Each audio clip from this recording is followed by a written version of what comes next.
Welcome to Hollis and Nancy's Homestead, where our vision is to inspire healthier families throughout the world.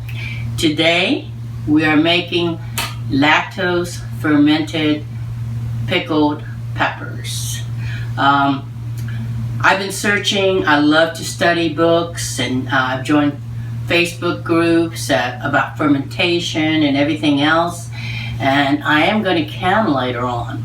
But right now, having gone through cancer and trying to avoid getting cancer again for my family and others, and finding out how probiotic it is for lactose fermentation.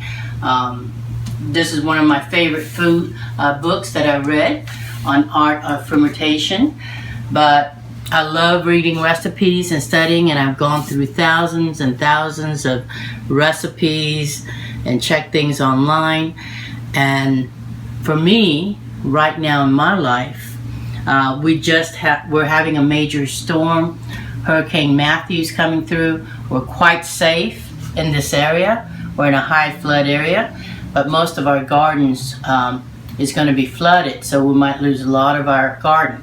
But we wanted to make sure that we grew a lot of the peppers, so we had to hurry up and harvest peppers. And then I came through, well, how am I going to preserve it? And I've been studying lactose fermentation, and I realized that's the easiest and the simplest way I could preserve this, so I could use it in all my recipe, side dish, making hot sauce. I'm doing it as a whole because whole, you don't need as much salt. If you cut it up, you would need a lot more salt. So we're going to get started. We got, as you can see, my husband did a wonderful job of picking all the peppers as much as possible. We grew this from seed, and what we're going to do is, if it's any soft at all, I was looking for very firm to ferment. You got to get the best. So if it's any discolorate, anything that's not good, if it's soft, I put it here. I washed it, and this we're going to dry so he could get the seeds and do some other things with it, and I could also dehydrate this. But I wanted to get the best, and lactose fermentation, it's got so many health benefits. So does all these peppers, and it's on our Facebook page, and all the recipe will also be in our Facebook page. So let's get started. The reason I love this so much, and it's because it's so quick and easy, that it doesn't take that much time. And but the rules of fermentation is that for 8 cups of water, you're going to need about 3.5 to 5% salt mixture. That's the brine, okay? And also, I already measured this. So basically, I turn it on. You need a scale, and you need to zero it out with that. And then it's about 77, which is God's number. So I always try to reach God's number, whatever I do. And if you actually put it in here, it's actually about, for me, every salt is different density, so you need to make sure you weigh that. This is a coarse sea salt, just a basic sea salt, and it's about 1/3 cup. So just a rule of thumb, 1/3 cup should be done, but make sure you weigh that, okay? And you put it to 8 cups of water, and you just stir and mix. The 8 cups of water, it's best to have it filter water. It's non-chlorine. If you can't do that, you could use tap water. You need to let it sit for 24 hours. This is 8 cups jar, okay, which is 2 pints. And I'm going to fill it up with peppers. That's the first thing I'm going to do. And you're going to do whole ones. And then I could use it for months.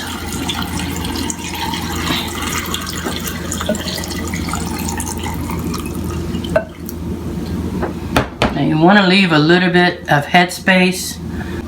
You want to take some bamboo skewers, just figure out how much, Just cut a groove into it. It's most important that you keep the salt content. I learned this on one of the Facebook groups. You want to keep the salt below. You want to keep the peppers below the brine. So you can do this. Just cut a notch in it.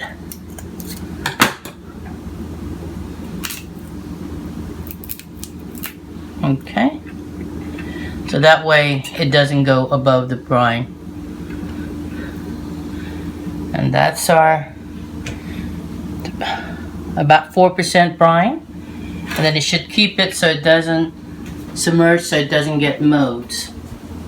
Alright, it's been about a week since we did the pepper. And this is so cool. It's like a great science experiment. But I want you to come close and see what happens when I let the pepper look. It's such a neat thing to watch. Look inside. Look up on top. That is so neat. Okay. Now what I do is make sure everything is under the brine, that it's covered so there's no mold. You keep it about 4 to 5 weeks, then you can start using it. It's wait till all the peppers goes up to the top and it shrinks. That's when you know it's done. One great way to use this should be around 71 to 75 degrees. A lot of people put a towel over it to keep it in a dark place. Also with this, you could use it instead of salt. You could use some of the juice in your vegetables and dressings and deviled eggs or whatever. Just remember, heat kills all the good bacteria. So try to use it at the end. Okay, so we're going to have fun with this. This is going to be one of my tools for fighting my cancer, but also getting some really good juices out of the peppers and keeping it longer. And you could stay for months. So I'm going to enjoy fermenting and learning more about it. And happy fermenting. So it's going to have a thing in our Facebook page, which is going to have Joy of Fermenting section in our photos. That's going to give you some great tips. And thank you for watching this video. And if you like this video, please like and subscribe. It really does inspire and encourage us. Also, help us in inspiring other people to get healthier throughout the world. That's our vision. And by His hands we are fed. Give us, Lord, our daily bread. Amen. Have a blessed day.